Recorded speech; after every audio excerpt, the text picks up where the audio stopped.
Hi, my name's Phil. I like talking about politics, and in this Friday look at how the Brexit media are presenting their Brexit news, I'm going to take a look at a Daily Mail article which focuses less on the potential trade war with the EU, which hopefully has been dialed down now.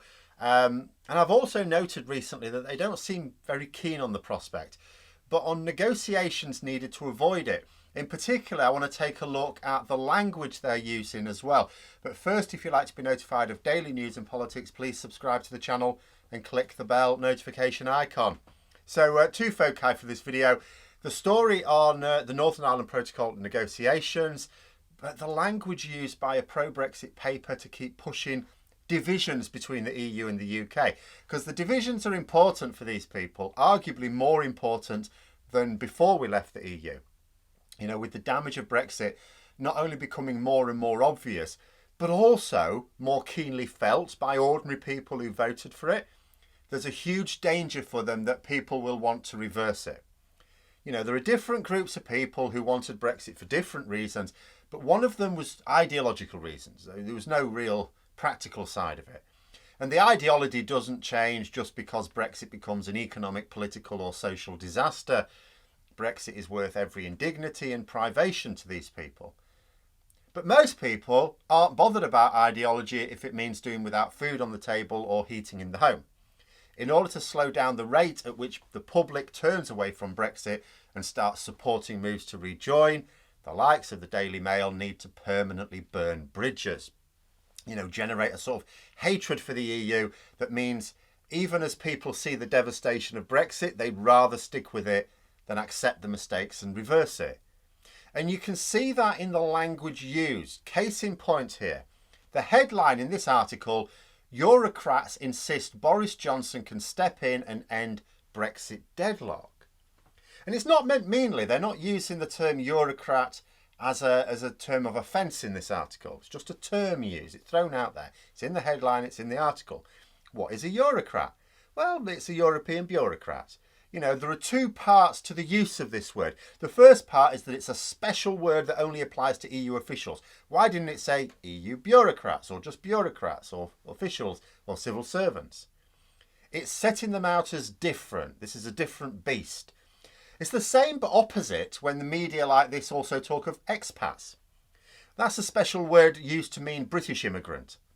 But because immigrants are bad in papers like this, it's not possible for British people to be immigrants. That'd be ridiculous. Even when they live in a foreign country. No, they're not immigrants. Because British people can't be bad and immigrants are bad. So they become expats. Eurocrat is the same thing. But instead of it being a special word to make them sound better, it's to make them sound worse. But then there's another angle to this use of the term in the article. Because you read the story and you realise that it is counting Maros Šefčovič. I've been called up on my pronunciation of his name. Šefčovič, I believe it is. As a Eurocrat. You know, playing on this unelected bureaucrats nonsense again. But Šefčovič was elected to his position. I mean, his role has an administrative element, sure. He partakes in bureaucracy. You can actually call him a bureaucrat, in the same way that you could call our government ministers bureaucrats. But usually the distinction with bureaucrat or official and politician is one is elected, one's not. He's elected. As such, it's misleading to label him as a bureaucrat or Eurocrat or whatever. But it's even worse than that, really, because they've made such a thing of this. Oh, EU just full of unelected bureaucrats making decisions. No, there's not. But his opposite number. Who's his opposite number on our side? David Frost, the Brexit minister. Well, when was he elected? Oh, that's right, never. He has never stood for election in his life for anything. In reality, Šefčovič is an elected politician. Frost is an unelected bureaucrat. But then onto the story itself, because that's as interesting as the language used. Now, I talked recently about how just as it seemed that Boris Johnson was getting ready to suspend parts of the protocol, just when it looked likely to happen, the likes of the Express and the Mail seemed somewhat cautious about the prospect of this. You might have expected them to be eagerly anticipating the fallout, provide them with lots of easy jingoistic headlines. Oh, it'd be brilliant. But they didn't seem to welcome the prospect at all. Perhaps they thought the situation would quickly go pear-shaped. It's more like it's better for the likes of the Daily Mail to talk up the prospect of a trade war with the EU as long as it won't actually happen. In much the same way that Nigel Farage was always better off talking up the prospect of leaving the EU without it ever actually happening. Now he's actually got to struggle to try and make his money. Everything else that Johnson rashly does against expert advice goes badly wrong. I could imagine the Mail thinking, yeah, Johnson's not going to handle this well, is he? So it would appear that they would prefer continued negotiations to an actual trade war. But what's this about the EU Commissioner believing that Boris Johnson needs to personally intervene? I mean, obviously anything agreed needs the approval of the British Prime Minister. That's understood. That's taken as read. So saying that Johnson needs to personally intervene is really a way of suggesting that people do not believe that David Frost is either willing or able to come to an agreement. The suggestion is that there is an agreement to be found that Boris Johnson would approve of, because he'd have to approve of it either way, but not through David Frost. Hence the potential desire, if this reporting is anything like accurate, to cut Frosty out of the proceedings. And this is possible. David Frost has said many times, quite publicly, that his belief is that the way to get concessions out of the EU is to behave badly. Risk the entire deal and the EU will fold on important issues. He said as much. And this notion has backfired badly recently. There are numerous corroborating reports that Frost based his suspend the protocol strategy on the notion that the EU would not actually be united on the issue. He said when push comes to shove, Ireland and France would be isolated. That was his opinion. That when it came down to it, Ireland and France would not get the backing of the rest of the EU. Because they would just want their trade and cooperation agreement to preserve their own businesses, to hell with their northwestern brethren. So it must have come as something of a shock to learn that there seems to be a widespread view in the EU that the trade and cooperation agreement should be cancelled if the UK did not honour the withdrawal agreement in full. That this wasn't just coming out of France and Ireland, but other countries as well. And embarrassing for Frost, who has basically committed himself to this strategy. I mean, he's spent months saying that the conditions to trigger Article 16 have already been met. Boris Johnson is now getting weekly questions from members of the DUP asking him when he's going to trigger it. Frost kept saying the protocol in its current form was fundamentally unworkable and the conditions for triggering Article 16 have been met since July. Surely after saying all that, if the protocol doesn't change to the extent Frost insists it has to, then Article 16 has to be triggered, doesn't it? But if that strategy was based on the notion that there wouldn't be a trade war, that the EU would essentially do nothing, it'd whine a lot, it'd go, oh, this is naughty, but otherwise do nothing, and you can't actually survive a trade war, you're stuck.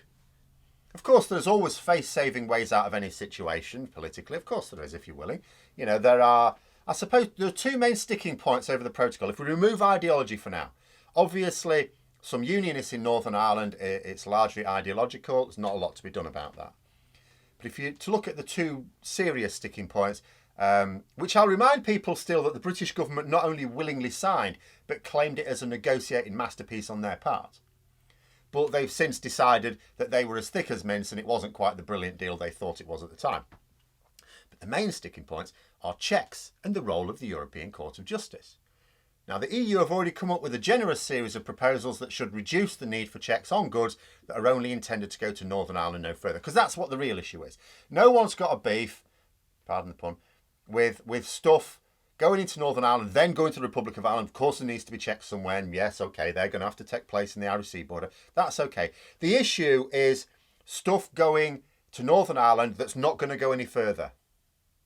That's where the sticking point is, because there doesn't really need to be checks there as long as you can guarantee it's not going to go any further.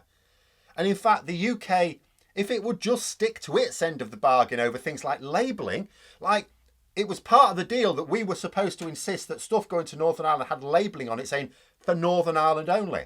If it did that, wouldn't need to be as many checks already. So the need for checks would already be much reduced if we just did what we'd already agreed to do over a year ago, in fact 2 years ago nearly now, to circumvent these problems.